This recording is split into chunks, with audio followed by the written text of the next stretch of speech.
Hi guys and welcome back to the channel Deepak Yadav Education. Welcome to the Daily Hindu News and Editorial Analysis of 3rd of October 2024.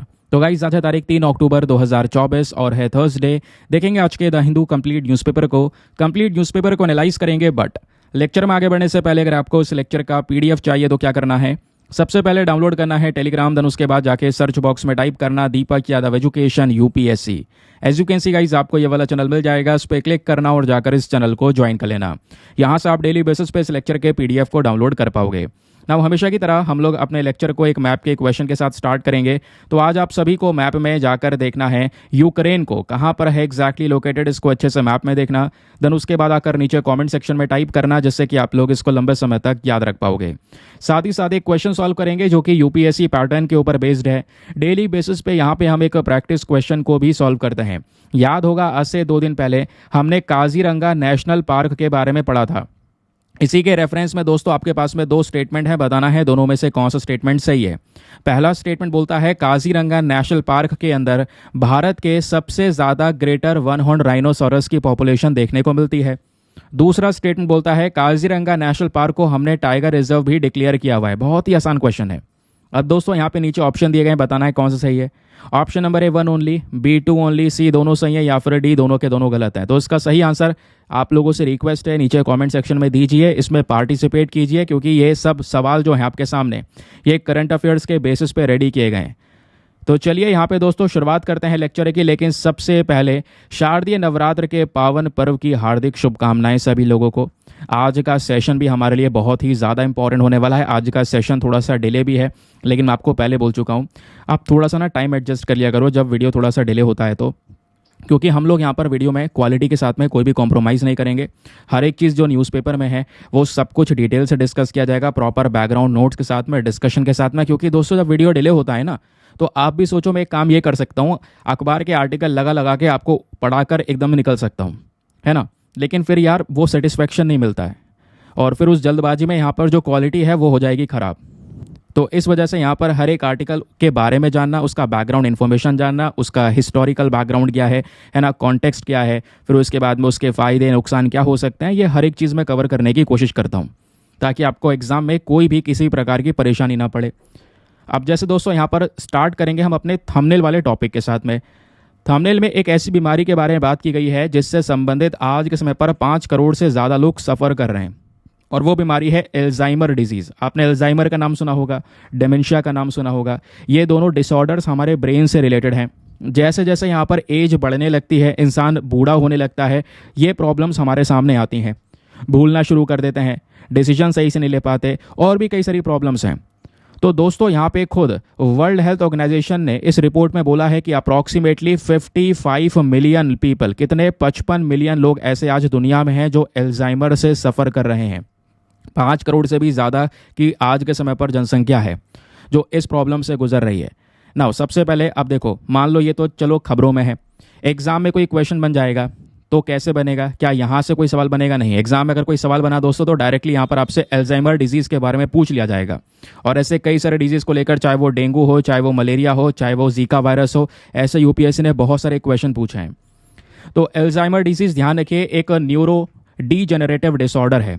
एक ऐसा disorder है जो सीधा हमारे brain को affect करता है, हमारे ब्रेन के ऊपर में बुरा इम्पैक्ट डालता है। और क्योंकि यहाँ पर ब्रेन से सभी चीज़ें रिलेटेड हैं, तो कहीं ना कहीं इस एल्जाइमर होने की वजह से एक इंसान में मेमोरी लॉस होने लगता है, वो चीज़ों को भूलने लगता है, उसका जो ब्रेन डेवलपमेंट है वो बहुत ज़्यादा कम होने लगता है, बिहेवियर के अंदर में कई सारे बदलाव होते हैं, सही से बोल नहीं पाता, अच्छे जजमेंट नहीं ले पाता, अच्छे डिसीजन नहीं ले पाता, मूड में बार बार बदलाव होने लगता है, उसके कन्फ्यूजन रहता है समय समय पर हर एक चीज़ को लेकर। तो लाइफ में कैसे वो डिसीजन ले पाएगा? यही प्रॉब्लम दोस्तों हमारे एल्जाइमर वाले केस में निकल कर आती है। अब एल्जाइमर में एक्चुअली होता ये भी है कि ब्रेन का साइज़ भी कम हो जाता है, क्योंकि हमारा जो ब्रेन है वो कई सारी चीज़ों से अफेक्ट हो जाता है। जैसा आप ये फोटो देख पा रहे हो, ये वाला जो ब्रेन है ना, ये एक हेल्दी ब्रेन है, ऊपर लिखा हुआ भी है। यहाँ पे आप देख पाएंगे जो न्यूरॉन्स हैं बिल्कुल हेल्दी न्यूरॉन्स हैं, प्रॉपर कनेक्शन है, सबका कम्युनिकेशन प्रॉपर तरीके से बना हुआ है, जो आपके बॉडी को सही तरीके से लीड करेगा। लेकिन ये एल्जाइमर वाले केस का ब्रेन है, यहाँ पे आप देख पाएंगे ब्रेन का साइज़ थोड़ा सा छोटा हो गया है, लेकिन जो हमारे न्यूरॉन्स हैं वो यहाँ पर कहीं ना कहीं डीजनरेट हो गए हैं। इस वजह से यहाँ पर एल्जाइमर को बोला जाता है न्यूरो डीजनरेटिव डिजीज़। ध्यान रखिए, एक ऐसा डिसऑर्डर जहाँ पे आपके न्यूरॉन्स खराब से हो गए, बर्बाद से हो गए। इसके पीछे का रीज़न क्या है? प्लेक। आप एक रीज़न प्लेक देख पाएंगे, दूसरा यहाँ पर टैंगल देख पाएंगे, है ना। इससे क्या हो रहा है, आपके न्यूरॉन्स खराब से हो गए, प्रॉपर कनेक्टिविटी कुछ भी नहीं बन पाई। आप ये देखिए इस वाले हेल्दी ब्रेन में और इस डैमेज ब्रेन में कितना ज़्यादा फर्क है। डैमेज ब्रेन से कहना ज़्यादा अच्छा होगा कि एल्जाइमर से पीड़ित ब्रेन में कितना फ़र्क है। तो ये जो एल्जाइमर डिजीज़ है, ध्यान रखिए, यही यहाँ पर फिर डेमेंशिया का कारण भी बन जाती है। और डेमेंशिया में भी बिल्कुल सिमिलर सिनेरियोज देखने को मिलते हैं। ब्रेन से रिलेटेड जो डेवलपमेंट्स हैं वो बहुत ही ज़्यादा कम हो जाते हैं। नाउ अब एक क्वेश्चन आएगा, सर ये एल्जाइमर होता कैसे, इसके पीछे के कारण क्या हो सकते हैं, इसका रिस्क फैक्टर क्या हो सकता है, आइए वो समझते हैं। एल्जाइमर का जो पीछे का मेन कारण है वो अभी तक प्रॉपर तरीके से नहीं जानने को मिला है। इसके ऊपर कई सारी जो रिसर्चेस हैं वो आज तक पब्लिश हो रही हैं, लेकिन फिर भी एक फैक्टर बोला जाता है, उम्र। जैसे जैसे एक इंसान की उम्र बढ़ रही होती है, वो बूढ़ा हो रहा होता है, तो ज़्यादातर केसेस में एल्जाइमर का शिकार वो बन जाता है। फिर दूसरा यहाँ पर केस है दोस्तों जेनेटिक्स का। कई बार जो हमारे बॉडी के अंदर में जीन प्रेजेंट है उसके अंदर में म्यूटेशंस यानी कि कुछ बदलाव हो जाता है, चेंजेस हो जाते हैं। और म्यूटेशंस कौन से जीन में होते हैं? जो PSEN2 जीन है या PSEN1 जीन है, APP है, इसके अंदर में अगर जैसे ही बदलाव होगा दोस्तों तो एल्जाइमर होने के चांसेस जो है, इसका जो रिस्क है वो काफ़ी तेज़ी से बढ़ जाता है। वो इस यहाँ पर एक्सप्लेन किया जा रहा है। ठीक है, यही सिमिलर फोटो है जो मैंने आपको पहले दिखाया था कि भाई ये देख पाएंगे हेल्दी ब्रेन है और इधर यहाँ पर एल्जाइमर से सफर्ड ब्रेन है जो यहाँ पे साइज में भी काफ़ी ज़्यादा छोटा हो गया है। आगे आते हैं। अब दोस्तों जैसे मैंने आपको बताया था कि इसके पीछे का कारण क्या है, एक तो एज हो गया, दूसरा जेनेटिक्स हो गया। नाउ अब यहाँ पर आप देख पाएंगे इसके पीछे का एक और कारण है, वो है एमिलॉइड प्रोटीन। एक प्रोटीन जिसके बारे में हम बात कर रहे थे अभी, है ना। ये फोटो मैंने आपको दिखाया था ना, यहाँ पर कुछ प्लेक है, टैंगल है, ऐसी दोस्तों यहाँ पर आपको ये एमिलॉइड प्रोटीन देखने को मिलेगा। ये भी एक रीज़न है। ये प्रोटीन धीरे धीरे करके हमारे ब्रेन के अंदर में बिल्टअप हो जाता है और बिल्टअप होने के बाद में इसमें एमिलॉइड प्रोटीन के साथ साथ ताऊ प्रोटीन, एक ये भी प्रोटीन है जो सीधा हमारे ब्रेन सेल्स को पूरी तरह से जकड़ लेता है। और यही एमिलॉइड प्रोटीन जब पूरा तरीके से यहाँ पर हमारे न्यूरॉन्स को जकड़ लेगा तो इसमें प्लेक बन जाता है। प्लेक अभी जो मैंने आपको फोटो में दिखाया, ताऊ प्रोटीन यहाँ पे आप देख पाएंगे तो ये टैंगल बना देता है। तो वही चीज़ है, यहाँ पे एमिलॉइड प्रोटीन से प्लेक बन जाता है और ताऊ प्रोटीन से टैंगल बन जाता है। तो एमिलॉइड प्रोटीन और ताऊ प्रोटीन ये दोनों मेन कारण है। इसकी वजह से प्लेक और टैंगल हो सकता है, जिसकी वजह से सीधा हमारे जो न्यूरॉन्स हैं वो डैमेज हो सकते हैं। ये आपको ध्यान में रखना है। ये एक और फोटो देखिए, ये होता है यहाँ पर प्लेक और ये है यहाँ पर आपके जो न्यूरॉन्स है वो टैंगल्स के माध्यम से धीरे धीरे मर रहे हैं, खत्म हो रहे हैं। ये आपको अगर मैं ये ड्रॉ करूंगा ना तो एक नॉर्मल इंसान का ब्रेन है जो मैं ड्रॉ कर रहा हूँ, ये बड़े साइज का है। लेकिन जो एल्जाइमर वाला केस होता है इसमें दिमाग का साइज भी छोटा हो जाता है। ब्रेन का जो कॉन्सेप्ट है यहाँ पे हम लोग ऐड कर देते हैं श्रंकन ब्रेन, यानी कि ब्रेन छोटा हो गया है साइज में। नाउ अभी हम ये कारण पढ़ रहे थे तो एक कारण ये भी हो गया, लेकिन फिर उसके बाद सबसे बड़ा कारण ये भी आता है लाइफस्टाइल फैक्टर। ये ध्यान रखिए, एक इंसान का जीने का तरीका, जिसमें यहाँ पे उसको कोई बीमारी हो सकती है, कार्डियोवास्कुलर डिजीज़ हो सकती है, डायबिटीज़ हो सकती है, मोटापा है, स्मोकिंग करता है, ये भी कुछ रीजंस हो सकते हैं जिससे एल्जाइमर के जो रिस्क है, केसेस हैं वो इंक्रीज़ हो सकते हैं। और सिम्टम्स क्या होते हैं मैं आपको बता ही चुका हूँ। जजमेंट कोई प्रॉपर नहीं ले पाता, बार बार कह सकते हैं कि कन्फ्यूजन सा उसका दिमाग में रहता है। तो ये सब कुछ यहाँ पे इसके सिम्टम्स होंगे। सवाल ये भी है इस बीमारी का पता कैसे लगता है, डायग्नोसिस कैसे करा जा सकता है। तो इसके लिए कुछ प्रोसेस हमारे पास में अवेलेबल है, जैसे कॉग्निटिव एंड न्यूरोसाइकोलॉजिकल टेस्ट। एक ऐसा टेस्ट होता है जिससे यहाँ पर मेमोरी, थिंकिंग, इन सब चीज़ों के बारे में पता लगाया जाता है। एक इंसान की प्रॉब्लम को सॉल्व करने की उसकी एबिलिटीज़ कैसी है वो भी पता लगाया जाता है। फिर दोस्तों यहाँ पे कुछ इमेजिंग टेक्निक्स होती हैं जिसमें MRI स्कैन हो गया, PET स्कैन हो गया, ये किया जाता है ताकि ब्रेन के अंदर में जो भी चेंजेस हुए हैं उसका पता लगाया जा सके, उसको आइडेंटिफाई किया जा सके। फिर लास्ट में होता है बायोमार्कर टेस्ट। इसको ध्यान रखिए, इसमें कुछ होता है, हम जब ये टेस्ट करते हैं ना तो जो ब्रेन का सेरेब्रोस्पाइनल फ्लूइड एनालिसिस है वो किया जाता है, एमिलॉइड PET स्कैन किया जाता है, जिससे यहाँ पर एमिलॉइड प्लेक्स का पता चलता है। और ये पता चल गया तो समझो हमें पता ये भी चल गया है कि हाँ हमारे जो न्यूरॉन्स हैं वो डैमेज हो रहे हैं। फिर बात आती है यहाँ पर इसके ट्रीटमेंट और मैनेजमेंट की, कैसे हम यहाँ पर इसका एक सोल्यूशन देख सकते हैं, उपाय क्या है। तो वैसे सटीक तरीके से कोई भी इसका ट्रीटमेंट नहीं है, कोई मजबूत ट्रीटमेंट नहीं है, बट फिर भी यहाँ पर एक इंसान को सपोर्टिव थेरेपी या मेडिसिन के माध्यम से सपोर्ट किया जा सकता है। तो उसके अंदर जो लक्षण दिखाई दे रहे हैं ना वो लक्षण थोड़े समय के लिए कम कर सकते हैं। ये यहाँ पर एल्जाइमर के केस में किया जा सकता है। नाउ अब बात यहाँ पर यह है कि एल्जाइमर केस का जो हालत है वो आज के समय पर किस लेवल पर आपको नजर आएगा वो समझिए दोस्तों। जो इसका प्रेवलेंस है, ये बोला जाता है एल्जाइमर डिजीज़, जैसे मैंने बोला 55 मिलियन से ज़्यादा लोग दुनिया में अफेक्टेड हैं, 5 करोड़ से ज़्यादा संख्या अफेक्टेड है। और इसमें केवल हम इंडिया की बात करेंगे तो इंडिया की जो पॉपुलेशन है, यहाँ पे नंबर ऑफ पीपल आपको डेमेंशिया और एल्जाइमर से जो पीड़ित देखने को मिलेंगे वो बढ़ रहे हैं और 2030 तक ये संख्या दोस्तों 7.6 मिलियन तक जा सकती है। ये हमारे इस आर्टिकल में एक्सप्लेन किया जाता है। ठीक है, ये बात आपको क्लियर हो गई। चलिए अब आगे की बात सुनिए। ये मैं फ़ोटो आपको ऑलरेडी दिखा चुका हूँ। यहाँ पर आपको अल्जाइमर डिजीज़ के बारे में पता चल चुका है। अब थोड़ा सा डेमेंशिया के बारे में पढ़ लेते हैं, क्योंकि हाथों हाथ ये भी कवर हो जाएगा, क्योंकि कहीं ना कहीं अल्जाइमर ही एक मेन कारण, मेन कॉज बन जाता है डेमेंशिया के पीछे का। तो डेमेंशिया दोस्तों अपने आप में एक बहुत बड़ी टर्म है, जिसमें ब्रेन से संबंधित डिसऑर्डर्स कई सारे प्रकार के कवर किए जाते हैं। और डेमेंशिया आज के समय पर 7वें नंबर पर आने वाला सबसे बड़ा कारण है, जो इंसान के मृत्यु के पीछे का कारण कह सकते हैं। ठीक है, तो ये भी यहाँ पर ध्यान में रखना। अगेन डेमेंशिया भी जो ओल्डर पीपल हैं, जो बुजुर्ग लोग हैं, उनमें ही सबसे ज़्यादा यहाँ पर ये सिनेरियो भी देखने को मिलता है। अच्छा, एक बात और बता दूं, एक अपडेट आपको दे दूं। पिछले साल का आर्टिकल है इंडियन एक्सप्रेस का, 8 मई 2023 को ये कवर किया गया था और यहाँ पे बताया गया था नए अल्जाइमर के जो ड्रग्स हैं, जो दवाई हैं, कुछ नई दवाई यहाँ पे लॉन्च हुई हैं। यूएसए की फूड एंड ड्रग एडमिनिस्ट्रेशन ने इनको अप्रूवल भी दिया था, जिसमें यहाँ पर एक दवाई है दोनानेमेब और दूसरा है लेकेनामेब। ठीक है, तो ये कुछ दवाइयाँ हैं जो अल्जाइमर को लेकर आज के समय पर टेस्ट की जा रही हैं, तो ये भी आपको ध्यान में रखना है। ठीक है, तो ये था हमारा कंप्लीट आर्टिकल और यहीं से क्वेश्चन बन सकते हैं दोस्तों बहुत सारे। अब देखिए क्वेश्चन की प्रैक्टिस कैसे करनी होगी। ये सब चीज़ तो हमने पढ़ ली, आप भी पढ़ सकते हो, आप भी पढ़ के जाओगे, लेकिन एग्जाम में सवाल कैसे बनेगा, तो पहले से यहाँ पर एक्सपेक्टेशन लगा ले तो सही रहेगा। अब देखो बेसिक चीज़ें तो आपको पता ही है कि हाँ एमिलोइड प्रोटीन और ये सब चीज़ें हैं, लेकिन यूपीएससी का पैटर्न अगर आप फॉलो कर रहे हैं ना, तो आपको पता होगा सवाल पूछे कैसे जाता है, घुमा दिया जाता है। अब देखिए आपने भले ही यहाँ पर ये पूरा आर्टिकल पढ़ा हो, लेकिन सवाल ऐसा आ जाएगा तो थोड़ा सा प्रॉब्लम हो सकता है। वैसे ये तो मैंने फिर भी आसान दे रखा है, प्रॉब्लम नहीं होगा। यहाँ पे बात क्या हो रही है, which of the following are common early symptoms of Alzheimer disease. जो एल्जाइमर बीमारी है दोस्तों, इसके कॉमन लक्षण क्या है ये बताइए। यहाँ पे 4 लक्षण दिए हैं और नीचे ऑप्शन दिए हैं, बताइए कौन सा है। पहला लक्षण बोलता है इसमें मेमोरी लॉस होने लगता है, जिससे डेली बेसिस पे जो जिंदगी है वो अफेक्ट होती है। कहोगे सही बात है, अभी पढ़ा था हमने। दूसरा, इससे यहाँ पर जो फैमिलियर टास्क हैं हमारे, वो हम कंप्लीट नहीं कर पाते, क्योंकि यहाँ पर हमारा ब्रेन सही से काम नहीं कर रहा है, ये भी सही बात है। तीसरा, बार बार मूड में चेंजेस होने लगते हैं, पर्सनैलिटी के अंदर चेंजेस होते हैं, हाँ ये भी सही बात है। तो स्टार्टिंग के तीनों सही है, लगेगा यार सब सही है तो चौथा लगा दो, सी लगा दो, लेकिन चौथा देखो, चौथा यहाँ पे बोलता है कि अल्जाइमर के केस में एक इंसान का अलर्टनेस बढ़ जाता है, उसके कॉग्निटिव फंक्शन अच्छे हो जाते हैं। कॉग्निटिव फंक्शन अच्छे नहीं होते दोस्तों, ये और डिक्लाइन हो जाते हैं, उसका अलर्टनेस और डिक्रीज हो जाता है, ब्रेन सही से काम नहीं कर रहा है। तो यहाँ पे कन्फ्यूजन हो सकता था, तो 4th वाला हमारा गलत है। तो इसका सही आंसर कौन सा हो जाएगा, 1 2 3। और 1 2 3 किस में है, यहाँ पर आप देख पाएंगे ऑप्शन नंबर भी 1 2 3 एंड ओनली। ठीक है, तो ये यहाँ पर इस तरीके से सवाल बन सकता है। तो उसी पैटर्न पे जैसा पेपर आता है ना, उसी पैटर्न पे दोस्तों क्वेश्चन तैयार करे गए, और ऐसा आपको हर एक आर्टिकल में मिलेगा, जिससे आपकी समझ पड़ेगी कि हाँ यार हम पढ़ तो रहे हैं, लेकिन सवाल कैसा आएगा, आ गया तो हम क्या करेंगे। ठीक है, चलिए अगले आर्टिकल पर आते हैं। लेकिन अगले आर्टिकल पर बढ़ने से पहले एक इंपॉर्टेंट इन्फॉर्मेशन, अगर आप लोग हमारे पेड ग्रुप्स को ज्वाइन करना चाहते हैं तो आपके पास में बढ़िया मौका है इसको ज्वाइन करने के लिए। यहाँ पर आपको डेली बेसिस पे करंट नोट्स के पीडीएफ वगैरह प्रोवाइड करवाए जाते हैं। फॉर एग्जांपल, जैसा भी आपने आर्टिकल देखा ना, इसमें बहुत सारा डेटा हम लोगों ने ये सब कवर किया। ये सब डेटा दोस्तों यहाँ पर एक बहुत ही शानदार से पीडीएफ में कंपाइल करके आपको डेली बेसिस पे दिया जाता है।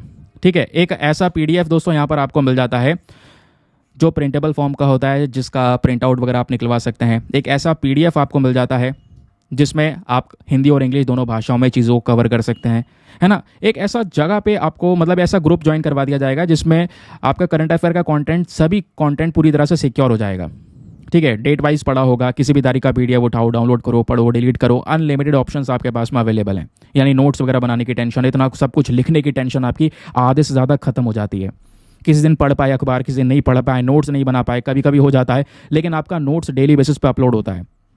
ठीक है, तो ग्रुप को ज्वाइन करने का जो फी पेमेंट है दोस्तों, वो भी बहुत मिनिमम है, just 499 for the life time access. जब तक आपका सिलेक्शन ना हो जाए तब तक आप 499 में इस ग्रुप को ज्वाइन करके रख सकते हैं। ज्वाइन करने के लिए क्या करना है, व्हाट्सएप पर जाना, यहाँ पर आपको एक नंबर दिया गया है 8534873368। इस नंबर पर मैसेज कर देना कि हाँ I want to join this group. इस प्रकार का मैसेज करना है, वहाँ पे आपको रिप्लाई मिलेगा। और पेमेंट के प्रोसेस से पहले दोस्तों आपको डेमो वीडियो का लिंक भी मिलेगा।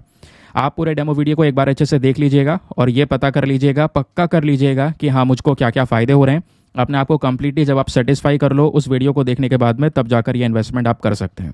ठीक है, कोई बड़ा इन्वेस्टमेंट नहीं है, 499 इन्वेस्टमेंट है। जब तक आपका सिलेक्शन ना हो जाए तब तक के लिए यहाँ पर दिया गया है। कुछ ही दिनों में आपका ये अमाउंट रिकवर भी हो जाता है। ठीक है, चलिए आगे आते हैं अगले न्यूज़ आर्टिकल की तरफ। अगला आर्टिकल एग्जाम के लिए बहुत ही ज़्यादा इंपॉर्टेंट है ना दोस्तों। ये जो फोटो आपको दिख रहा है ना, ये हमारे कल के न्यूज़पेपर में भी प्रेजेंट था। लेकिन कल हम डिस्कस नहीं कर पाए थे, आर्टिकल थोड़े कम कवर किए थे। आज हम इसको कवर करेंगे और अच्छी बात पता है क्या, हमारे न्यूज़पेपर में आज भी ये फ़ोटो प्रेजेंट है। ठीक है, तो और अच्छे हो गया, अच्छे से यहाँ पर पढ़ पाएंगे। यहाँ पे दोस्तों बात हो रही है एक पर्टिकुलर फेस्टिवल के बारे में। ये फेस्टिवल कौन सा है, इसका नाम आप देख पाएंगे बथुकम्मा, ये इस फेस्टिवल का नाम है। ये फेस्टिवल क्या है और कैसे सेलिब्रेट किया जाता है, आइए इसके बारे में बेसिक फैक्ट कवर करेंगे। ये तो आर्टिकल है कि हाँ भाई ये सेलिब्रेशन चल रहा है तेलंगाना के अंदर में, बट एग्जामिनेशन के पॉइंट ऑफ व्यू से दोस्तों आपको बहुत कुछ जानना होगा। प्रीलिम्स में यहाँ से बहुत सारे क्वेश्चंस बन सकते हैं।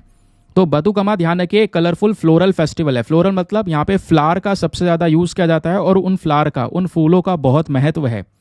अभी उस इंपॉर्टेंस को भी समझाऊंगा। कई सारी जगह पे आपने आर्टिकल पढ़ा होगा, लेकिन ये बेसिक फैक्ट ध्यान रखिए, कुछ इंटरेस्टिंग बातें भी हैं। तो सबसे पहला चीज़ क्वेश्चन बन सकता है, ये बथुकम्मा जो फेस्टिवल है ये कौन से स्टेट का है, तेलंगाना का ये फेस्टिवल है। इसको सेलिब्रेट किया जाता है वेमेन फोल्क के थ्रू। यहाँ पे बहुत सारे जो फ्लावर्स हैं देख पाएंगे, जो महिलाएं हैं वो इन फ्लावर्स के माध्यम से इस पूरे फेस्टिवल को सेलिब्रेट करती हैं, जैसे अभी हमने ये फोटो देखा। उसके अलावा ये फोटोज़ वगैरह भी इंटरनेट पर आप लोगों ने देखे होंगे इस पर्टिकुलर फेस्टिवल के, है ना। अब यहाँ पे बोला जा रहा है कि जो ये फेस्टिवल हमारा आता है दोस्तों, जब आधा मानसून निकल चुका है उस दौरान ये फेस्टिवल आता है। मतलब अब सर्दियाँ आने वाली हैं, विंटर शुरू होने वाली है, उससे पहले ये फेस्टिवल है। और दशहरा से यहाँ पर कुछ दिनों पहले आपको ये देखने को मिलेगा। उसके अलावा यहाँ पे सबसे इंपॉर्टेंट चीज़ ये है कि फ्लावर्स का हम इस्तेमाल करते हैं। और फ्लावर्स में कौन कौन से, एक है गुनुका और दूसरा है तंगिडू।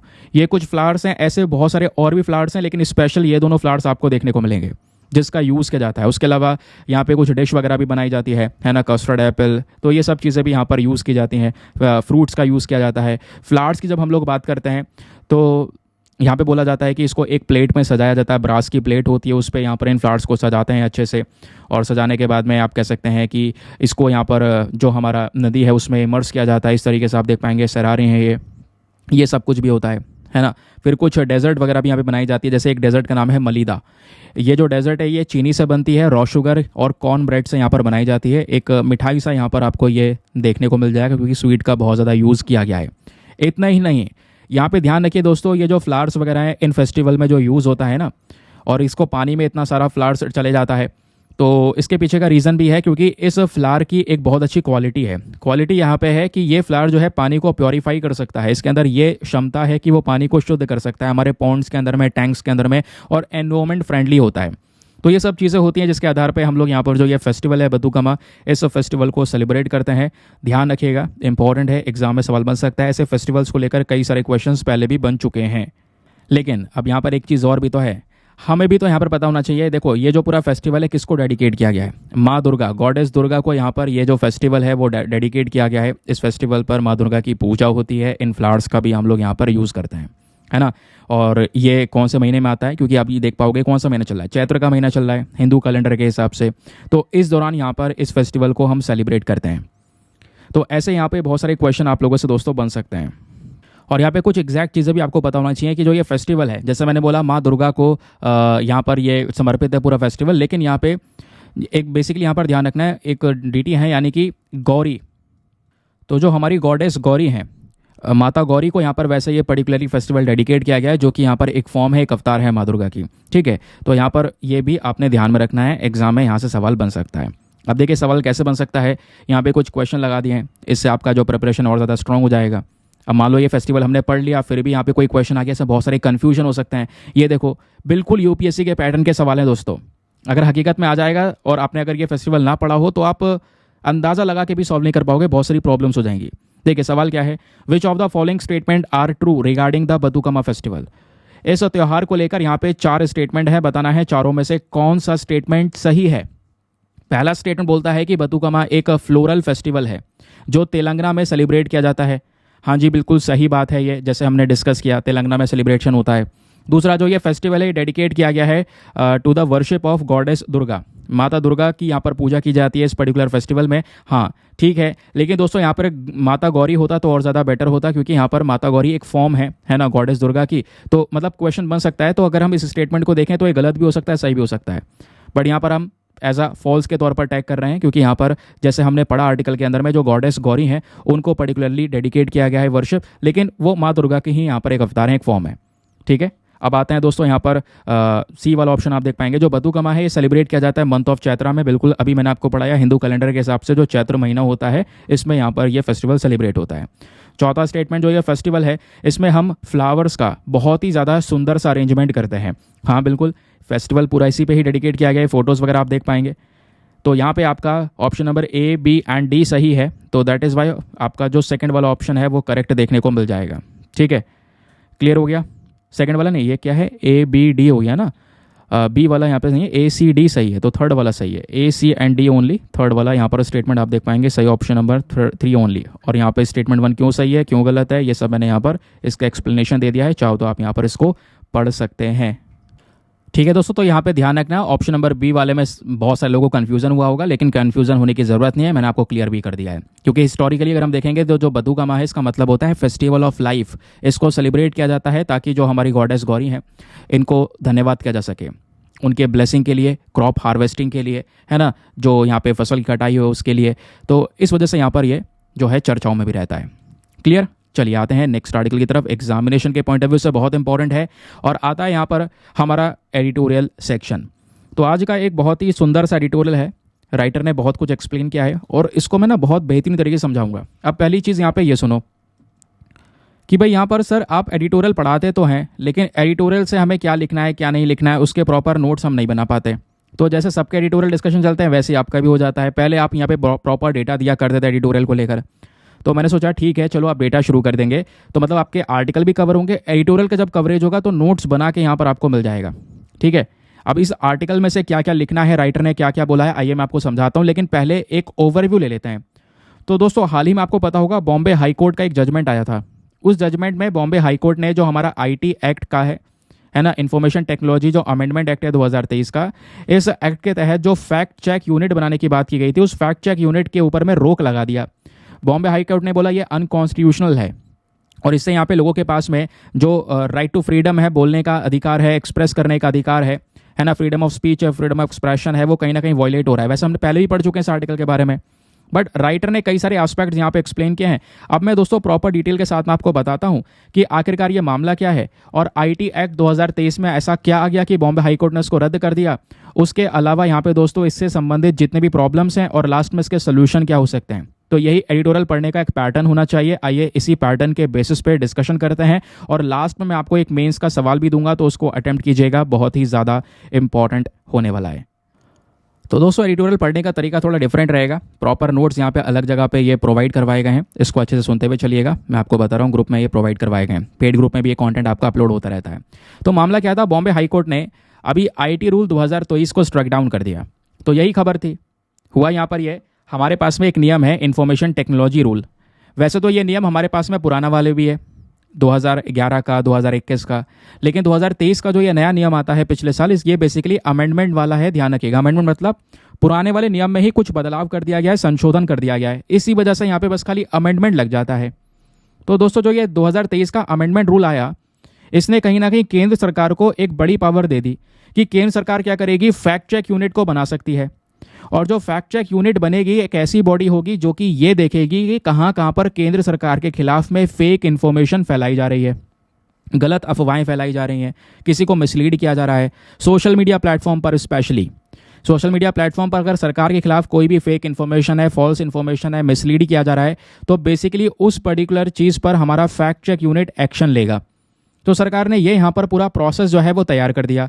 अब दोस्तों यहीं पर क्या होता है, हाई कोर्ट बीच में आ गया। हमारा जो इन्फॉर्मेशन टेक्नोलॉजी, इस पूरे नियम का नाम क्या है, नाम ध्यान रखिए, लंबा चौड़ा है, information technology intermediate guideline digital media ethics code amendment rules 2023। अब अमेंडमेंट लगा, यानी पुराने वाले नियम में संशोधन किया गया है। हाई कोर्ट ने जब इस नियम को देखा तो हाई कोर्ट ने यह बोल दिया, बॉम्बे हाई कोर्ट की बात कर रहे हैं, ये नियम कहीं ना कहीं आर्टिकल 14 जो हमारा फंडामेंटल राइट है इसको वायलेट कर रहा है। आर्टिकल 14 बात करता है राइट टू इक्वालिटी के बारे में, है ना। उसके अलावा यहाँ पर आर्टिकल 19 फ्रीडम ऑफ स्पीच के बारे में बात करता है, खुलकर बोलने का अधिकार देता है, एक्सप्रेस करने का अधिकार देता है, अपना यहाँ पे राइट टू प्रोफेशन का अधिकार मिलता है आर्टिकल 19 से। तो हर एक अधिकार ये मिल रहे हैं, कहीं ना कहीं ये अफेक्ट होते हुए नजर आएंगे, क्योंकि यहाँ पर बॉम्बे हाई कोर्ट का कहना यह है, क्योंकि अगर सरकार के पास में ये पावर आ जाएगी और सरकार ने यहाँ पर फैक्ट चेक यूनिट बना दिया, तो गवर्नमेंट के खिलाफ कोई बोल ही नहीं पाएगा। अगर मान लो कोई सही बात भी बोल रहा है तो गवर्नमेंट उस पर फेक का टैग लगा सकती है, क्योंकि यहाँ पे प्रॉब्लम ये भी है कि फेक इन्फॉर्मेशन क्या होगी, मिसलीडिंग न्यूज़ क्या होगी, उसको लेकर प्रॉपर डेफिनेशन हमारे पास में नहीं है, इसको लेकर क्लैरिटी की कमी है। तो पहले यहाँ पर ये क्लैरिटी होनी चाहिए, उसके बाद ही यहाँ पर मामला सुधरा जाएगा। लेकिन यहाँ पर एक बात जिसको हम टाल नहीं सकते कि हाँ, फेक न्यूज़ एक बड़ी प्रॉब्लम है आज के समय पर, तो टैकल करना सही है, ज़रूरी है, लेकिन जो तरीका यहाँ पे अपनाया गया है वो सही नहीं है। बॉम्बे हाईकोर्ट की साइड से ये बोला जाता है, क्योंकि फेक न्यूज़ के मामले को दोस्तों अगर हम देखते हैं तो national crime record bureau that is NCRB हर साल ये डेटा लेकर आता है कि कितने कितने क्राइम्स हो रहे हैं, उसको लेकर पूरा साल का डेटा लाता है। तो एनसीआरबी का डेटा ये बोलता है कि साल 2020 में फेक न्यूज़, पता है, फेक न्यूज़ के जो केसेस हैं वो 1527 केसेस को रजिस्टर किया गया था, और ये केसेस धीरे धीरे बढ़ रहे हैं, क्योंकि 2019 में यही केसेस दोस्तों 486 के आसपास थे और 2018 में 280 केस थे। तो इंक्रीमेंट हो रहा है, फेक न्यूज़ बढ़ती चली जा रही है, 214% से बढ़ोतरी नजर आई है। तो इसमें सक्सेसफुली यहाँ पर पीआईबी का जो फैक्ट चेक यूनिट है, हमारे पास में ऑलरेडी गवर्नमेंट का एक बॉडी है, आपने देखा होगा पीआईबी फैक्ट चेक यूनिट, जो यहाँ पर फैक्ट चेक करती है कि हाँ ये खबर सही है या गलत है। तो इस पर्टिकुलर यहाँ पर फैक्ट चेक यूनिट ने सक्सेसफुली लगभग कह सकते हैं 1100 से ज़्यादा फॉल्स इन्फॉर्मेशन का जो भांडा है वो फोड़ा है और बताया है कि भाई यहाँ पर ये गलत है, गलत न्यूज़ है। समझ गए? तो ये ध्यान रखिए मामला क्या चल रहा है। अब इसी चीज़ को यहाँ पर, इसी फैक्ट चेक यूनिट को गवर्नमेंट बनाने की बात कर रही है, क्योंकि आईटी एक्ट के तहत सरकार यही तो चाहती है कि फैक्ट चेक यूनिट हमारे पास में प्रॉपर हो। तो दोस्तों फैक्ट चेक यूनिट के बारे में क्या क्या पता होना चाहिए, ध्यान रखिए। फैक्ट चेक यूनिट आपकी एक ऑफिशियल बॉडी है, एक इंपॉर्टेंट बॉडी है, जिसका मेन काम क्या है कि सरकार से संबंधित जितनी भी मिस इन्फॉर्मेशन है, फॉल्स इन्फॉर्मेशन फैल रही है, उसको रोकना। इस फैक्ट चेक यूनिट का प्राइमरी फंक्शन, मेन फंक्शन क्या है, जितने भी फैक्ट्स होते हैं, जितने भी तथ्य होते हैं, उनको आइडेंटिफाई करना, उनको वेरीफाई करना, और वेरीफाई करने के बाद में अगर कोई गलत खबर है तो उसको गलत का टैग देके सही खबर बताना। ये काम होता है एफसीयू को।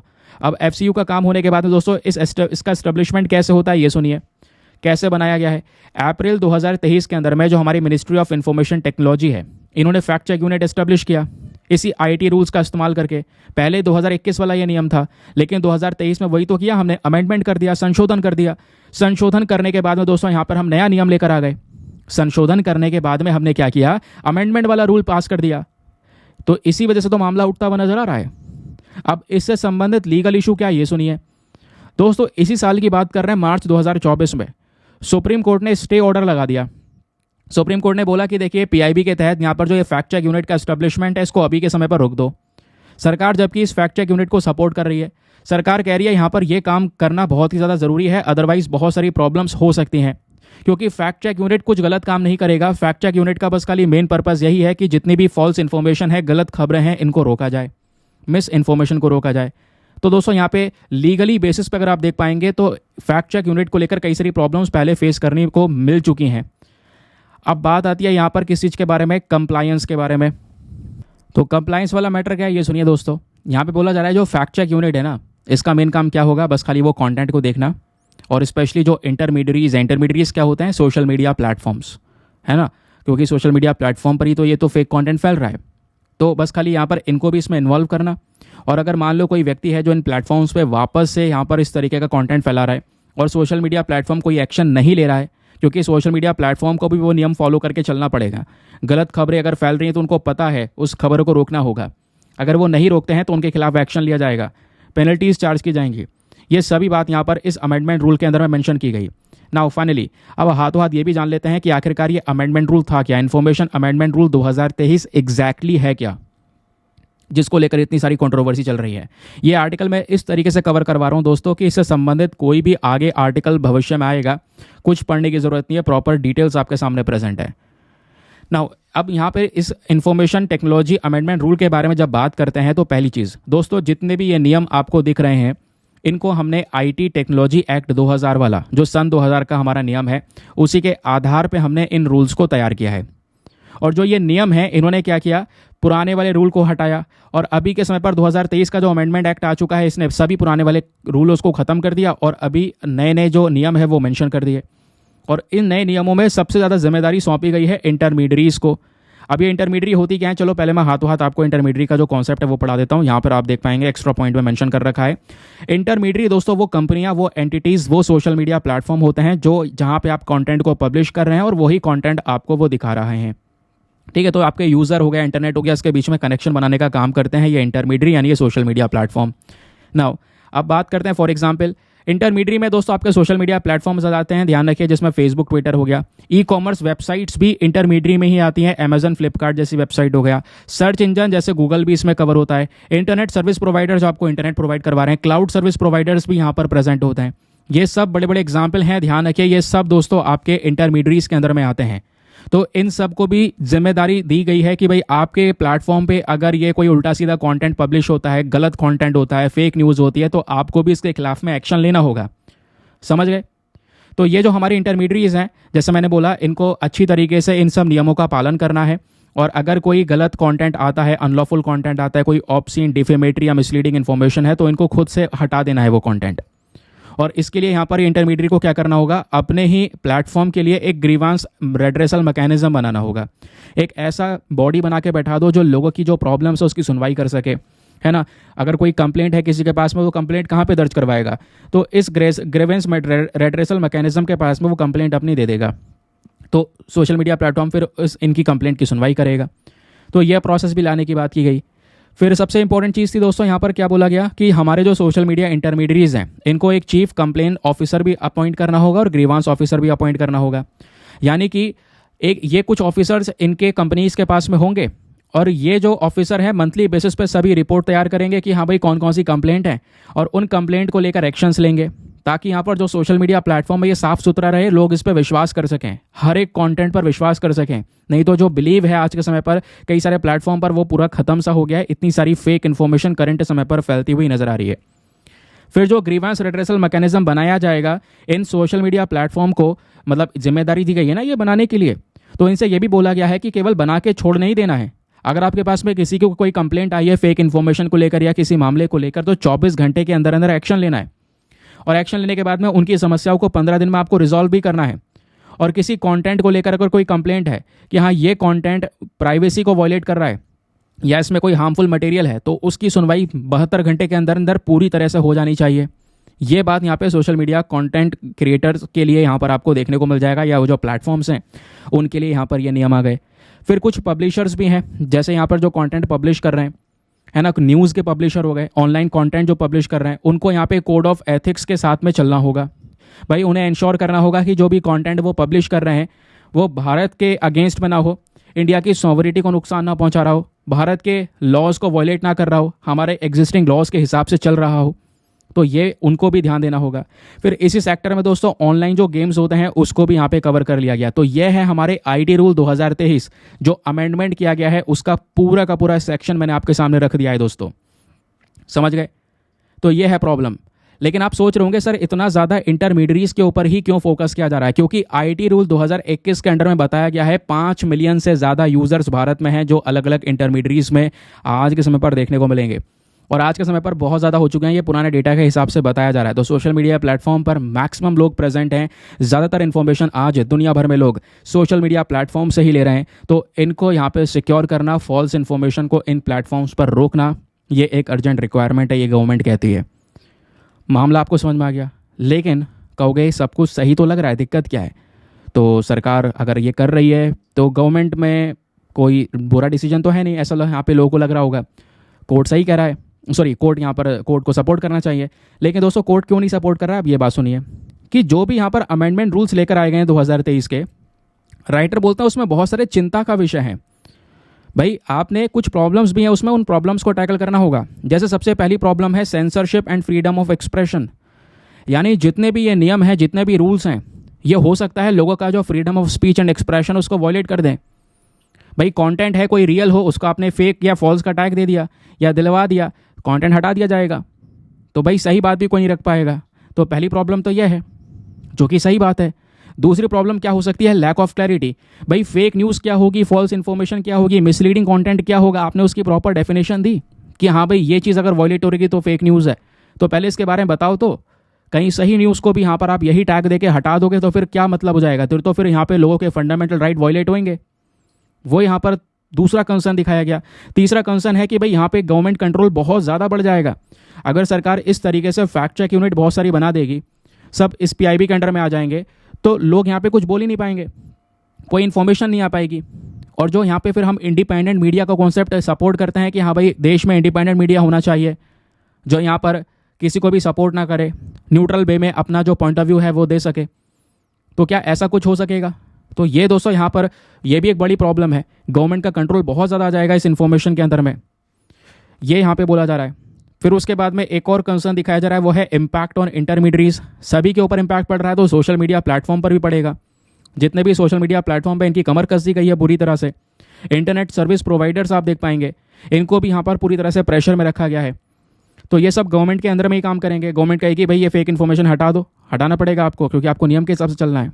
तो इससे यहाँ पर प्रॉब्लम्स आएंगी, फिर आप कोई रियलिटी कंटेंट नहीं पब्लिश कर पाएंगे। फिर बात आती है इरोजन ऑफ अकाउंटेबिलिटी की। ये जो रूल है ये कहीं ना कहीं जो यहाँ पे गवर्नमेंट की अकाउंटेबिलिटी की, गवर्नमेंट को जवाबदेही बनना पड़ेगा, वो चीज़ें यहाँ पर होंगी नहीं। आप कोई क्वेश्चन पूछोगे हटा दिया जाएगा, फेक न्यूज़ है। तो यहाँ पर दोस्तों ये एक बड़ी प्रॉब्लम होने वाली है। फिर उसके अलावा एक बड़ा इफेक्ट पड़ेगा कंटेंट क्रिएटर्स के ऊपर में। जो कंटेंट क्रिएटर्स हैं दोस्तों यहाँ पर वो सोचेंगे कि यार कुछ बोला ना जाए गवर्नमेंट के खिलाफ में। अगर कुछ बोल दिया जाएगा, कोई रियल बात भी होगी, अगर कुछ बोल देंगे तो उसका एक बड़ा रिपरकशन हो सकता है, बुरा परिणाम हो सकता है ना। तो इस चक्कर में यहाँ पर कोई बात नहीं रखेगा अपनी। फिर बात आती है लैक ऑफ जुडिशियल ओवरसाइट की, यानी कि प्रॉपर तरीके से जो इंडिपेंडेंट जुडिशियल रिव्यू है दोस्तों, इसमें इसकी कमी है। तो जुडिशियल रिव्यू भी होना चाहिए। जो फैक्ट चेक यूनिट ने अपना डिसीजन दे दिया उसमें जुडिशियल रिव्यू भी आ जाना चाहिए, कि जजेस भी तो एक बार देख लें वो कंटेंट सही था, सही कंटेंट को तो कहीं फेक न्यूज़ का टैग नहीं दे दिया, नहीं तो फिर फैक्ट चेक यूनिट अपनी पावर का अब्यूज़ कर रहा है। समझ गए? तो ये यहाँ पर इसमें चिंता का विषय है। आई होप आपको क्लियर हो गया होगा पूरा मामला कि चल क्या रहा है मामला, इसमें समस्याएं क्या हैं। अब एट द लास्ट राइटर ने सोल्यूशन क्या शेयर किए हैं कि भाई इसके उपाय क्या हो सकते हैं, ये ज़रा बताइए हमें। सबसे पहला उपाय होगा कि हमें एक इंडिपेंडेंट ओवरसाइट बनाने की ज़रूरत है। हमें एक इंडिपेंडेंट रेगुलेटरी बॉडी की ज़रूरत है। एक ऐसी बॉडी बना दें जो इन फैक्ट चेक यूनिट, ऐसा तो नहीं होगा कि फैक्ट चेक यूनिट को ही अपनी सारी पावर दे दें, अब वो पावर का मिसयूज़ भी कर सकता है। तो भाई उस फैक्ट चेक यूनिट के ऊपर भी तो एक बॉडी होनी चाहिए, वो भी इंडिपेंडेंट बॉडी हो, जो यहाँ पर हर तरीके को अच्छे से देख सके। इंडिपेंडेंट मतलब इंडिपेंडेंट, वहाँ पे किसी का कोई दबाव ना हो, वो भी देख सके कि फैक्ट चेक यूनिट सही तरीके से काम तो कर रहा है ना, कहीं सही न्यूज़ को तो नहीं दबाया जा रहा है। फिर उसके बाद में दूसरा सोल्यूशन है जुडिशियल रिव्यू मैकेनिज्म। हाँ ये सही बात है, इसमें एक जुडिशियल रिव्यू प्रोसेस लाना चाहिए, ऐसा राइटर बोलते हैं। राइटर का कहना यहाँ पर यह है कि जो इंडिविजुअल्स हैं, ऑर्गेनाइजेशंस हैं, है ना, ये चैलेंज भी करने का इनके पास में काम भी तो होना चाहिए। भाई ऐसा ना हो कि भाई आपका कोई कंटेंट के ऊपर में फेक का टैग लगा के हटा दिया जाए, तो आपके पास में कोई पावर नहीं है। कम से कम आपके पास में पावर होना चाहिए कि आप उस मामले को चैलेंज कर सको कोर्ट में कि बताइए मेरा कंटेंट कहाँ पे फेक है, मैंने इन सब चीज़ों का इस्तेमाल किया है। समझ गए? तो ये वाला जो रिव्यू मैकेनिज्म है ये होना चाहिए कि भाई आपके पास में चांस होना चाहिए अपनी बात रखने का। फिर यहाँ पे हमें ध्यान रखना होगा जितनी भी चीज़ें हम लेकर आ रहे हैं, ठीक है, आप जैसे भी चीज़ों को लेकर आना चाहते हैं लेकर आइए। फेक न्यूज़ को टैकल करना चाहते हैं करिए, अच्छी बात है, लेकिन ये ध्यान रखिएगा कि जो फंडामेंटल राइट्स हैं लोगों के पास में वो वॉयलेट नहीं होने चाहिए। कॉन्स्टिट्यूशन के बेसिस पर जो अधिकार मिले हैं वो अधिकार यहाँ पर एज इट इज चलने होंगे। तो वही चीज़ यहाँ पे हमारे राइटर ने एक्सप्लेन किया है। ये दोस्तों पर्टिकुलर एडिटोरियल बहुत ही शानदार तरीके से प्रॉपर डिटेल्स के साथ में आपको एक्सप्लेन कर दिया गया। चाहो तो कितना ही आप कंटेंट लिख सकते हैं, एग्जाम में कोई क्वेश्चन आएगा आराम से आप उसको सॉल्व कर सकते हैं, लेकिन क्वेश्चन तो मैं आपको देने ही वाला हूँ ना। तो आज का दोस्तों मेंस का क्वेश्चन आपके सामने यहाँ पर आता है एग्जैक्टली ये वाला। सवाल क्या है?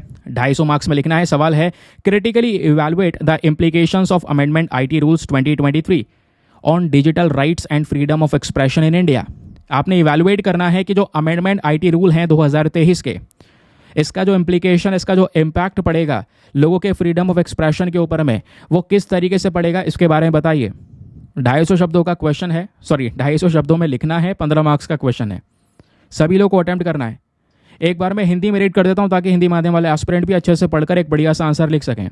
तो क्वेश्चन यह है, भारत में डिजिटल अधिकारों और अभिव्यक्ति की स्वतंत्रता पर संशोधित आईटी नियम 2023 के निहितार्थों का आलोचनात्मक मूल्यांकन कीजिए।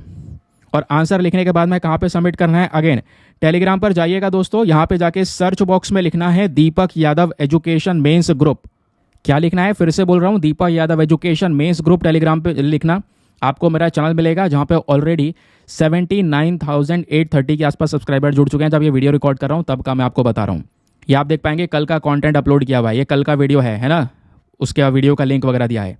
तो आपको यहाँ पे सबमिट कहाँ पे करना है अपने आंसर। तो सिंपल सी बात है दोस्तों, ऐसे आप यहाँ पे किसी भी मैसेज को देखेंगे ना, यहाँ पे जो डला हुआ है उसके नीचे कमेंट का ऑप्शन है।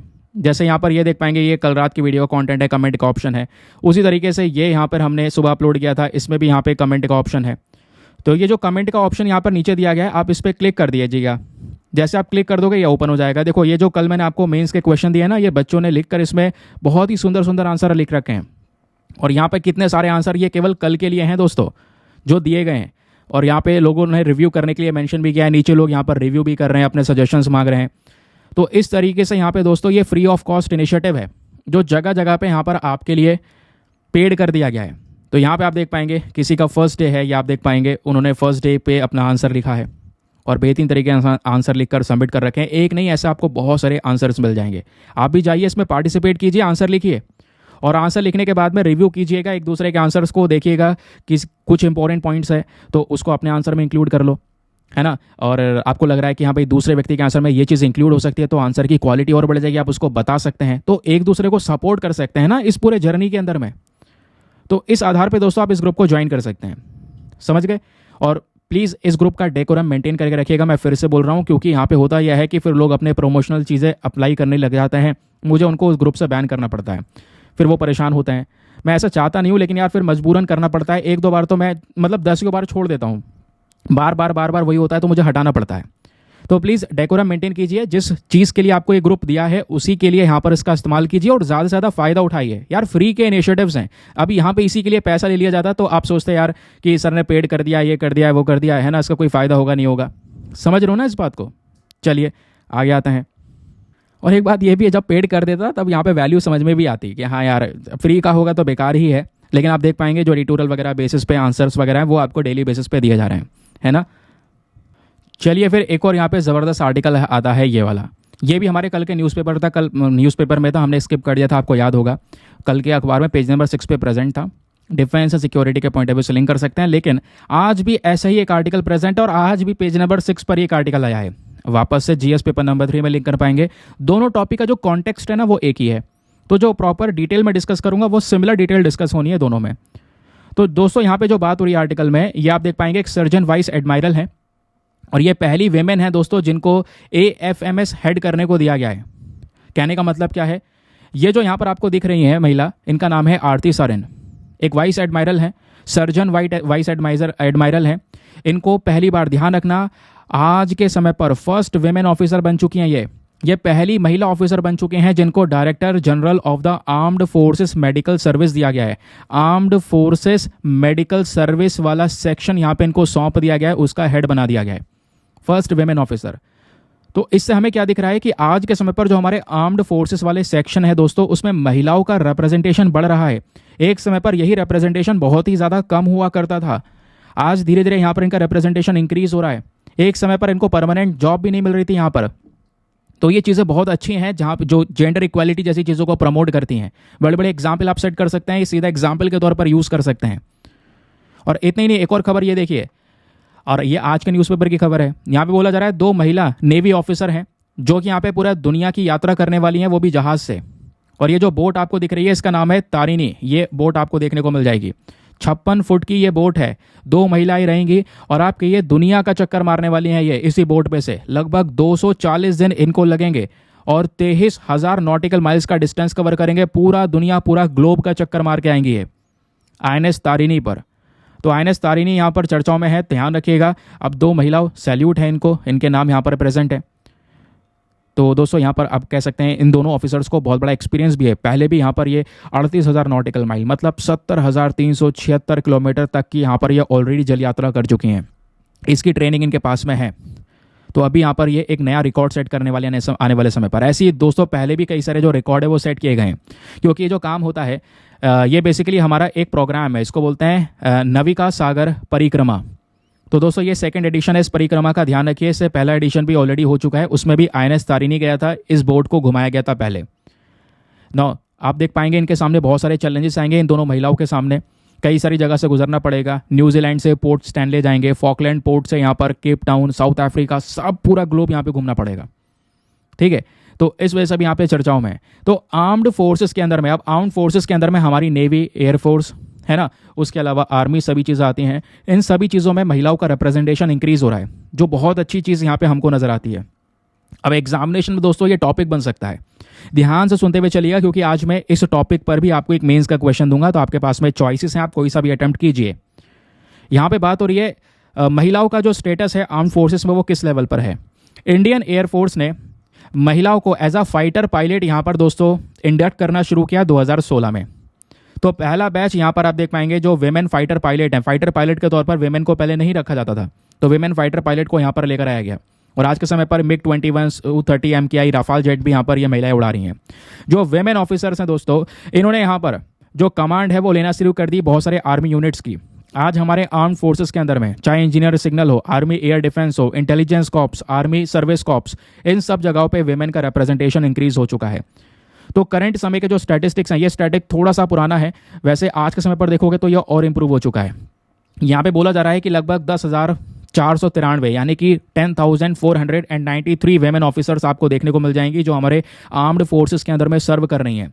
और मेजोरिटी ऑफ वेमेन जो है मेडिकल सर्विस में सर्व कर रही हैं। इंडियन आर्मी कह सकते हैं सबसे बड़ी आर्मी आपको देखने को मिल जाएगी, मतलब हमारी जो तीनों सर्विस हैं यानी कि आर्मी, नेवी, एयरफोर्स में आप देख पाएंगे तो आर्मी सबसे बड़ा यहाँ पर यूनिट देखने को मिलेगा। और सबसे ज़्यादा महिलाएं ऑफिसर भी आर्मी में ही है, 1705 के आसपास। ये वैसे बढ़ चुका है नंबर, मैं आपको बता रहा हूँ, थोड़ा सा पुराना डेटा है लेकिन बढ़ चुका है, आपको आइडिया मिल जाएगा। उसी तरीके से इंडियन एयरफोर्स में भी नंबर बढ़ चुका है, इंडियन नेवी में भी यहाँ पर नंबर बढ़ चुका है। तो महिलाओं का रिप्रेजेंटेशन इंक्रीज हो रहा है। जनवरी 2023 की हम बात करेंगे तो जो हमारी आर्मी है, इन्होंने एक वेमेन ऑफिसर को, जिनका नाम है कैप्टन शिवा चौहान, ठीक है, इनको सियाचिन ग्लेशियर पर पहली बार डिप्लॉय किया। और अब पहली बार आप देख पाएंगे बहुत सारी चीज़ें हो भी रही हैं। पहली बार यहाँ पर आप देख पाएंगे जो सर्जन वाइस एडमायरल हैं आरती सरन, इनको यहाँ पे आर्म्ड फोर्सेस मेडिकल सर्विस दिया गया है, ठीक है, ये क्लियर हो गया। फिर फरवरी 2023 की बात करेंगे दोस्तों, आर्मी ने शुरू कर दिया वेमेन ऑफिसर्स को कुछ इंपॉर्टेंट कमांड्स देना, है ना। पहले मेडिकल स्ट्रीम में इनको लाया गया था, लेकिन फिर उसके बाद में कुछ जो लड़ने वाली जॉब्स हैं स्पेशली यहाँ पर, वो भी यहाँ पर देना शुरू कर दिया। नेवी में यहाँ पर महिलाओं का इंडक्शन शुरू किया गया, कुछ लड़ाकू जहाज़ के ऊपर यहाँ पे उतारना शुरू किया गया। और आज बड़ी बड़ी कमांड्स के अंदर में यहाँ पर वेमेन को इंक्लूड किया गया है, क्योंकि यहाँ पर इसको लेकर बहुत सारे जो कंसर्न्स है वो देखने को मिलते हैं। कभी कभी हम जेंडर इनइक्वालिटी की बात करते हैं, भले ही यहाँ पर रिप्रेजेंटेशन बढ़ रहा है, फिर भी वो रिप्रेजेंटेशन उस लेवल पर नहीं है जिस लेवल पर होना चाहिए था, है ना। तो लेकिन धीरे धीरे हम पहुँच जाएंगे वहाँ तक, ये भी आपको ध्यान में रखना है। लेकिन पता है यहीं पर ना जो वेमेन आर्म्ड फोर्सेस में वर्क कर रही हैं, इनके लिए बहुत सारी समस्याएं, बहुत सारे चैलेंजेस इनके सामने आते हैं। उन चैलेंजेस को ध्यान रखिए। पहला चैलेंज आता है सोसाइटल इशू, है ना। यहाँ पर बोला जाता है कि ये जो जॉब है ये महिलाओं के लिए नहीं है, केवल मेल ऑफिसर के लिए सही है ना। आर्मी वगैरह में जो मेल हैं वो जाने चाहिए, इस तरीके का यहाँ पर एक माइंडसेट लोगों का डेवलप हुआ है। सोसाइटी में जो वेमेन ऑफिसर होती है ना, इनका जो एक्सेप्टेंस है वो बहुत कम है। लेकिन चीज़ें बदल रही हैं, अगेन वही वाली बात, है ना। तो ये यहाँ पर बोला जा रहा है। उसके अलावा दूसरा बोला जाता है फिजियोलॉजिकल चैलेंज। ये बहुत बड़ा चैलेंज होता है, क्योंकि उस महिला को कई सारे स्टेजेस से गुजरना है। Motherhood, child care, psychological limitations हो जाती हैं फिर सामने, है ना। परिवार भी संभालना है और भी काम करने हैं। फिर उसके अलावा प्रेगनेंसी का स्टेज आ जाता है, मदरहुड का स्टेज आएगा, और फिर उसके बाद में बच्चे का ध्यान रखना, फैमिलीज पूरी देखना। तो ये सब कुछ भी चीज़ें यहाँ पर सामने आ जाती हैं, ये भी एज अ चैलेंज देखा जा रहा है। फिर फैमिली इशूज़ भी यहाँ पे दोस्तों आ जाते हैं। कई बार बार ट्रांसफ़र होता है उनका, तो ट्रांसफ़र होने की वजह से बच्चों की एजुकेशन, बच्चों का जो करियर है उसके ऊपर इम्पैक्ट पड़ने लगता है। तो ऐसे कुछ चैलेंजेस यहाँ पे बताए गए हैं। बाकी इन सब चैलेंजेस से टैकल किया जा सकता है आराम से, है ना। चैलेंजेस क्या हैं, आराम से उनसे लड़ा जा सकता है। बट द थिंग इज़, चीज़ें इंप्रूव हो रही हैं पहले के कंपैरिजन में, जो कि एक अच्छी चीज़ हमारे सामने है। लेकिन यहीं पे दोस्तों मैं आप लोगों से एक क्वेश्चन पूछना चाहूँगा। ये प्रीलिम्स नहीं, इसको मेंस कर लेना। ये एक्सपेक्टेड क्वेश्चन आपका मेंस के पॉइंट ऑफ व्यू से है। यहाँ से सवाल आपसे बन सकता है, इसका जवाब दीजिएगा। सवाल यह है, discuss the role and contribution of women in the Indian armed forces. Bharat की जो यहाँ पे आर्म्ड फोर्सेस हैं, इसमें महिलाओं का यहाँ पर जो रोल है, कंट्रीब्यूशन है, वो कहाँ पे पहुँच चुका है ये बताइए। एंड कौन कौन से चैलेंजेस आज के समय पर इनको एनवायरमेंट में फेस करने पड़ते हैं वो बताइए। 250 शब्दों में लिखना है। अगेन 15 मार्क्स का क्वेश्चन है। हिंदी में रीड कर देता हूँ ताकि हिंदी माध्यम वाले एस्पिरेंट भी अच्छे से पढ़कर बढ़िया सा आंसर लिख सकें। क्वेश्चन है, भारतीय सशस्त्र बलों में महिलाओं की भूमिका और योगदान पर चर्चा कीजिए।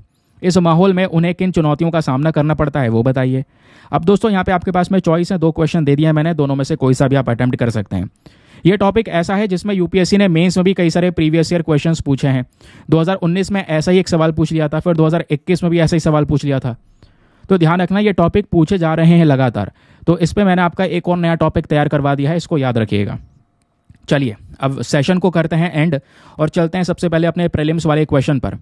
क्वेश्चन ये था कि कंसिडर द फॉलोइंग स्टेटमेंट्स। आपके पास में 2 स्टेटमेंट है, बताना है दोनों में से कौन सा स्टेटमेंट सही है। पहला, काजीरंगा नेशनल पार्क आज के समय पर यहाँ पे सबसे ज़्यादा ग्रेटर वन हॉर्न राइनो की स्पीशी है, जो बिल्कुल सही बात है। इसमें गलत क्या है? सबसे ज़्यादा प्रजाति कह रहा हूँ, सबसे ज़्यादा संख्या वन हॉर्न राइनोसेरस की वहीं पे है। इसी को हम लोग इंडियन राइनो भी बोलते हैं, जो एक सिंग वाला गैंडा होता है ना। और दूसरी सबसे ज़्यादा पॉपुलेशन पोपीतोरा में है, इस वजह से पोपीतोरा को मिनी काजीरंगा भी बोलते हैं। फिर दूसरा स्टेटमेंट बोलता है काजीरंगा नेशनल पार्क को टाइगर रिजर्व भी डिक्लेयर किया जा चुका है, बहुत पहले ही डिक्लेयर किया जा चुका है। तो that is why option number C both 1 और 2 इज़ द करेक्ट आंसर। 2006 में ही काजीरंगा को as a tiger reserve declare किया जा चुका है, ध्यान रखिएगा। तो ये हो गया हमारा एक और क्वेश्चन सॉल्व। फिर स्टार्टिंग में आपको दिया गया था एक सवाल यूक्रेन कि यूक्रेन को मैप में दोस्तों अच्छे से देखना है। तो यूक्रेन चर्चाओं में है अपने रशिया यूक्रेन के डिस्प्यूट की वजह से। यूक्रेन की कैपिटल है कीव, है ना। पॉलिटिकल फीचर्स को आप देख पाएंगे। सबसे पहले ये मैप देखिए, ये है रशिया, ये रहा यहाँ पर यूक्रेन। दोनों का एक लंबा चौड़ा बाउंड्री लगता है, जैसे आप देख पा रहे होंगे। ये यूक्रेन की कैपिटल कीव हो गई, ये रशिया की कैपिटल मॉस्को हो गई। दोनों के बीच का डिस्प्यूट है। यूक्रेन से कई सारी कंट्रीज़ अपने बाउंड्रीज़ को शेयर करती हैं, ध्यान रखिएगा। कौन कौन सी कंट्रीज़ हैं? पहला है बेलारूस, दूसरा है पोलैंड, तीसरा है स्लोवाकिया, चौथा है हंगरी, पांचवा है रोमानिया, ठीक है, रोमानिया की ये बाउंड्री लग रही है, छठा है मोल्दोवा। तो ये 6 कंट्रीज़ दोस्तों यहाँ पे यूक्रेन के साथ में बाउंड्रीज़ को शेयर करती हैं, ध्यान रखिए। और यूक्रेन के जस्ट नीचे है ब्लैक सी, और ब्लैक सी के ऊपर ये जो पोर्शन आपको छोटा सा दिख रहा है, यह है क्रीमिया। ये क्रीमिया वाला रीजन है जिसको साल 2014 में रशिया ने ऑलरेडी यहाँ पे कब्जा लिया था, यूक्रेन से ले लिया था, ठीक है। तो नीचे ब्लैक सी भी है, ध्यान रखिए। तो ब्लैक सी से भी एक लंबी बाउंड्री यूक्रेन की लगती है। वैसे इन 6 कंट्रीज़ के साथ में बाउंड्री लगती है, ये भी ध्यान रखना है। यूक्रेन में सबसे ज़्यादा जो ऊंची चोटी है, हाईएस्ट पॉइंट है, उसका नाम है माउंट होवेरला, ठीक है। टेम्परेट क्लाइमेट यहाँ पर देखने को मिलता है। यूक्रेन में कुछ इंपॉर्टेंट नदियाँ हैं जो चर्चाओं में रहती हैं, जैसे नाइपर है, दनूबे है और डनाइस्टर है। ये कुछ 3 इंपॉर्टेंट नदियाँ हैं यूक्रेन की जो चर्चाओं में रहती हैं, एग्जाम में क्वेश्चन बन सकता है, ठीक है। हाँ, यूक्रेन के पास में 2 और इंपॉर्टेंट समुद्र देखने को मिल जाते हैं, ध्यान रखिए। ब्लैक सी तो हमने डिस्कस कर लिया है, बगल में कैस्पियन सी भी है ना। उसके अलावा सी ऑफ एजोव भी यहाँ पर पास में ही देखने को मिलेगा। सी ऑफ एजोव भी दोस्तों यहाँ पर यूक्रेन के सदर्न पोर्शन में लोकेटेड है, ठीक है। क्लियर हो गया। और बाकी कौन कौन से कंट्रीज इसके साथ में बाउंड्रीज को शेयर करती हैं वो मैं आपको बता चुका हूँ। क्लियर। चलिए, अब एग्जामिनेशन में आपसे क्वेश्चन कैसे बन सकता है यहाँ से, ये देखिए सवाल भी हाथों हाथ देख लो। सवाल यह है which of one of the following countries, कौन कौन से देश हैं, ये 4 देशों के नाम दिए गए हैं, कौन कौन से इनमें से देश हैं जो यूक्रेन के साथ में बाउंड्रीज को शेयर करते हैं, ये आपसे सवाल पूछा गया है। अब देखिए ऐसे क्वेश्चन यूपीएससी पूछता है तो बिल्कुल उसी पैटर्न पर रेडी करके आपको मिल रहे हैं सवाल। तो यहाँ पे पोलैंड, रोमानिया, हंगरी, बेलारूस, बताओ चारों में से कौन कौन से देश हैं जो यूक्रेन के साथ में बाउंड्री को शेयर करते हैं। कहोगे सर चारों ही हैं, हाँ सही उत्तर है ये सी। आप देख पाएंगे 1, 2, 3 एंड 4 चारों के चारों देश यहाँ पे यूक्रेन से बाउंड्री को शेयर करते हैं, ठीक है। इसमें एक देश है मोल्दोवा, वो गायब है। मोल्दोवा होता तो यहाँ पे 5 सही होते, समझ गए। तो चलिए दोस्तों, यहाँ पर ये था हमारा आज का सेशन। आई होप आपको मजा आया होगा। बहुत सारी चीज़ें एग्जामिनेशन के पॉइंट ऑफ व्यू से क्लियर हो चुकी हैं। मिलते हैं आप लोगों से अगले वीडियो में। आज के लिए bye bye, have a nice day, thank you and जय हिंद।